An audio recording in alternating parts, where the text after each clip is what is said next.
नागपूर शहरात पावसामुळे नागरिकांना अनेक प्रकारच्या समस्यांना सामोरं जावं लागतंय। विशेषतः रस्त्यावर वाहतूक कोंडीसह अनेक प्रकारच्या समस्या उद्भवल्या आहेत। यावर जिल्ह्याचे पालकमंत्री देवेंद्र फडणवीस यांनी प्रतिक्रिया दिली। शहरात सुरू असलेल्या विकास कामांमुळे या समस्या येत असून या समस्यांची आपल्याला देखील जाणीव असल्याचं त्यांनी म्हटलंय। विकास कामं लवकर पूर्ण व्हावीत याकडे लक्ष दिलं जात असून अधिकाऱ्यांना आवश्यक त्या सूचना दिल्याचंही त्यांनी सांगितलं आहे।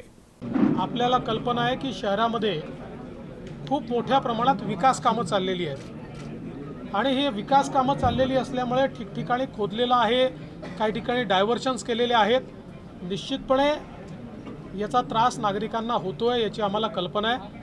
ही कामं वेगाने कशी पूर्ण होतील, शेवटी आपण जेव्हा एखादं काम हातामध्ये घेतो त्यावेळेस काही त्रास आपल्याला सहन करावाच लागतो। आपण अगदी आपल्या घराच्या पेंटिंगचं काम हातात घेतलं तरी देखील आपल्याला त्रास सहन करावा लागतो। त्यामुळे ही सगळी कामं चालली आहेत, पण ती वेगाने कशी होतील असा आमचा प्रयत्न। आणि त्या दरम्यान आम्ही आयुक्तांना देखील सांगितलेलं आहे की आता आपण वैकल्पिक रस्ते जिथे तयार केले आहेत ते रस्ते काही ठिकाणी पावसामुळे खचले आहेत, काही ठिकाणी त्याच्यावर खड्डे आहेत, तर तेही तात्काळ बुजवले पाहिजेत आणि वैकल्पिक रस्ते देखील चांगले असले पाहिजेत अशा प्रकारचे निर्देश देण्यात आले।